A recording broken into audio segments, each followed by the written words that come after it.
Going on, everybody, welcome back to the channel. Now today, hey, we are finally here with the official first game of the T20 World Cup, the Super 12s, if you will. Of course, there was the qualifiers, but now this is the real deal. This is where it all matters. It's all on the line. Australia, we are here to defend our title. And this is not the way we wanted to start. This is not the way we needed to start. And to be honest, we got flipping embarrassed by the Kiwis last night. I'm just going to get straight into it. Honestly here, guys, I am not a happy chappy this morning. After watching last night, after watching us just get simply embarrassed, and then I had to watch a Liverpool play Nottingham Forest last night as well. And I also got to watch Liverpool lose as well. So, two big losses for me in one night. My heart's not doing well, but that's okay because we're here. Firstly, if you guys are new, subscribe, for all the T20 World Cup, all the cricket content that you could want throughout the tournament. Let's get into it. I'm just going to jump straight into it, guys. Fuck. That's all I've got to say, to be honest with you. We're going to jump straight. Here we go. Player of the match was that man, Devon Conway. Of course, I've done my videos, before the tournament. I did my tournament predictions just, 2 days ago. And in that video, I said that Devon Conway would be, either the first or second leading run scorer of the tournament. And here he is, 92 not out of 58. He was simply superb last night. Yeah. He may be 31. He may look like that he's pushing 50 years old, but he he is just one incredible striker of the ball.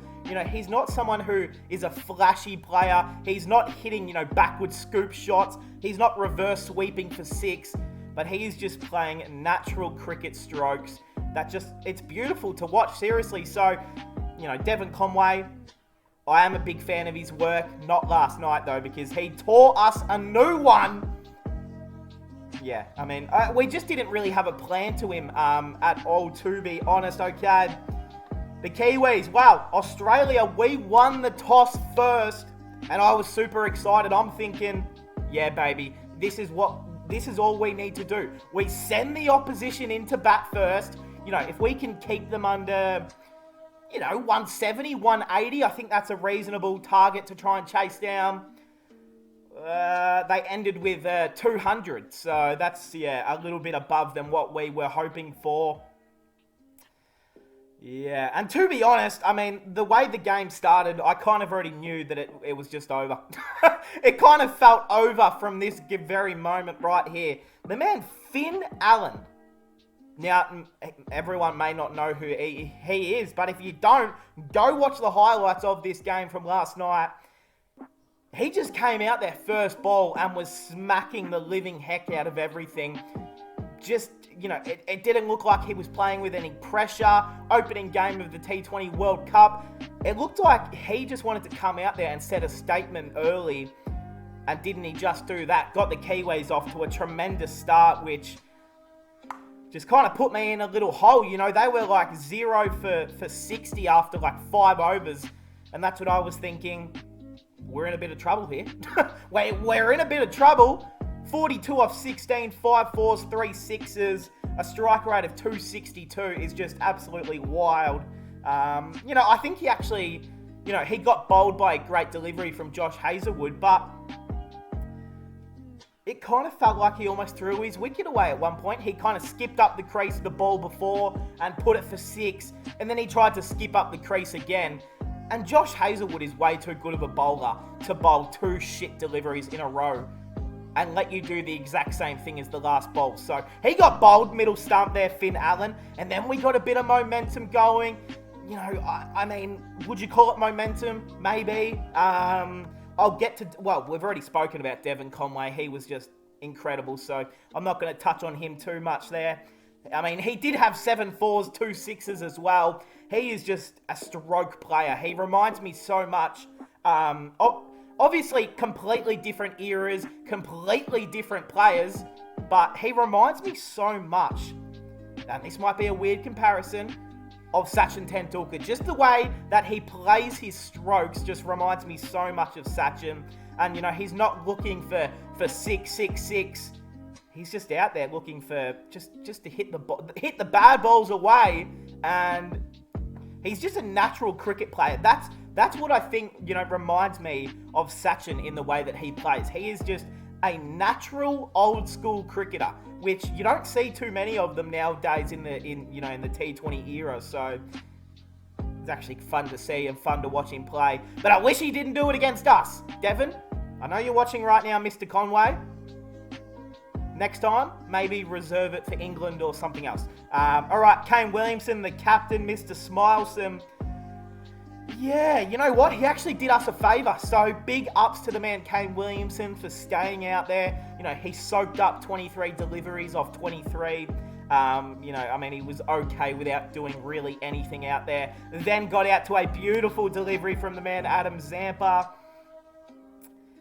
But to be honest, we just didn't get any wicket momentum going, really. I mean, look, you get Devon Conway, who just remarkably stayed not out the entire innings from start to finish. Kane Williamson, you know, we got him out, got Glenn Phillips out, but other than that, we just couldn't get any momentum moving forward. Jimmy Neesham came out there late, 26 off 13, hit 2 sixes, hit a 6 off the last ball to get the Kiwis to 200 runs. Yeah, I'm going to be honest with you guys. I was not impressed from anything I really saw last night. I mean, let's just jump straight into the Australian bowlers right here, guys. I mean, just come on.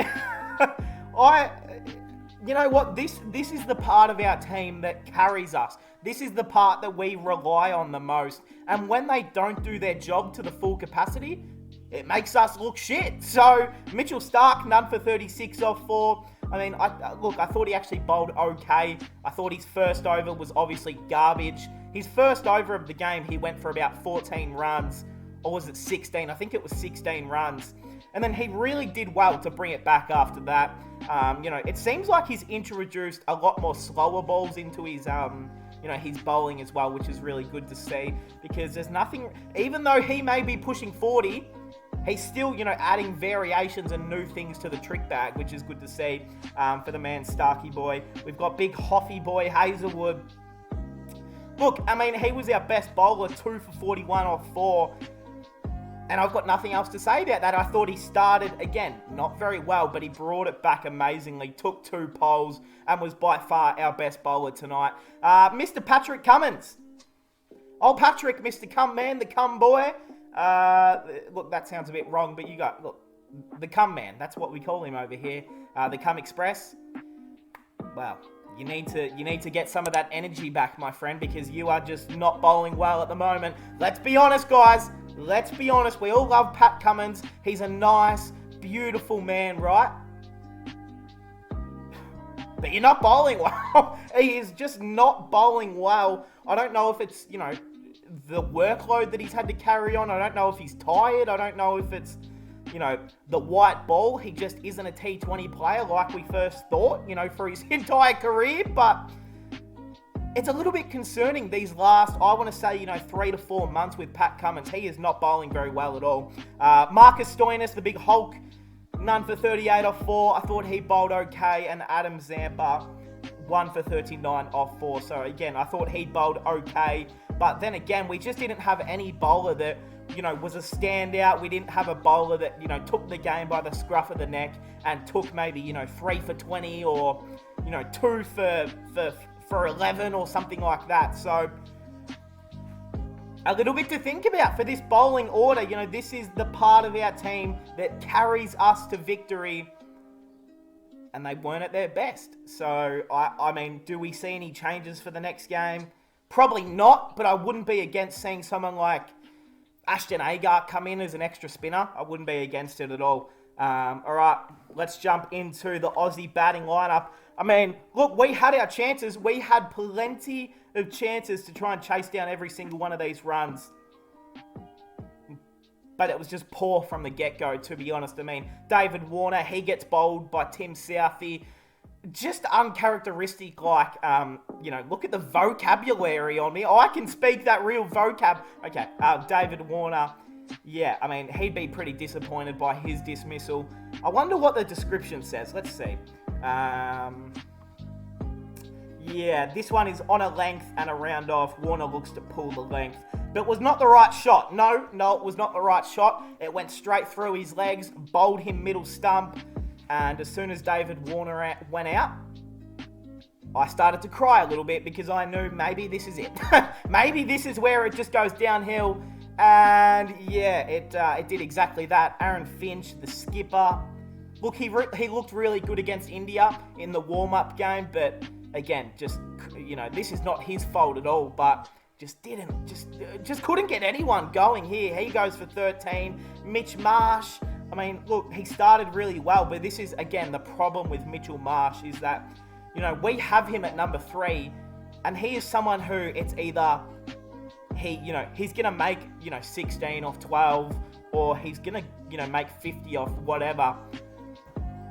But this is seeming to happen way too often, and for someone who bats at number 3 for the Australian team, we just can't afford to have someone at number 3 who thinks they have the license just to hit boundaries every ball. Because he goes for 16, it then brings Glenn Maxwell to the crease, who, respectfully is used to batting, 5 or 6, but he's batting up at 4 here. No Steve Smith, so, it's given someone else the role to come up the order. Personally, wait, didn't Stoinis get sent out before? Hold on. I think this scorecard may be wrong, because I'm very sure that Stoinis came in. I can't remember. I mean, the game was last night, so I can't remember all of that. But look, we're just going to go with how they have it on here. Glenn Maxwell, 28 off 20. Look, and again, he was the only person that looked, to have some intent, that looked like they wanted to run hard for twos, that looked like they wanted to try and win this game for Australia. You just didn't see that intent from the other batsmen, really, except for Mitchell Marsh, to be honest. So, yeah, really disappointing. Tim David, another really weak dismissal here for Timmy D. I love what he can bring to this team. And personally, I think he's got, some decent spin, some decent offies as well that he can bowl. But 11 off 8, I know that his role in the team is to come out and try and put the ball over the rope. But sometimes you just have to play into your innings. You can't always be that guy who just says, from ball 1, I'm going for 6, We already have guys that do that. Mitchell Marsh, Glenn Maxwell, Marcus Stoinis, and then Tim David are all very similar players. They're all looking for boundaries straight away. So I think we have too many of the same player.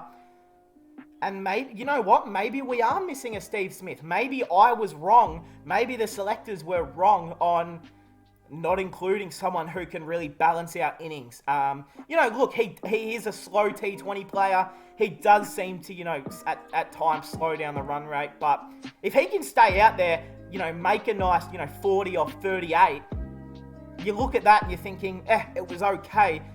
But if he can, if he was out there and builds a partnership with Maxwell or TD or Matty Wade at the end, we're every chance to go on and win this game with someone at the innings, someone at the crease who could stabilise the game.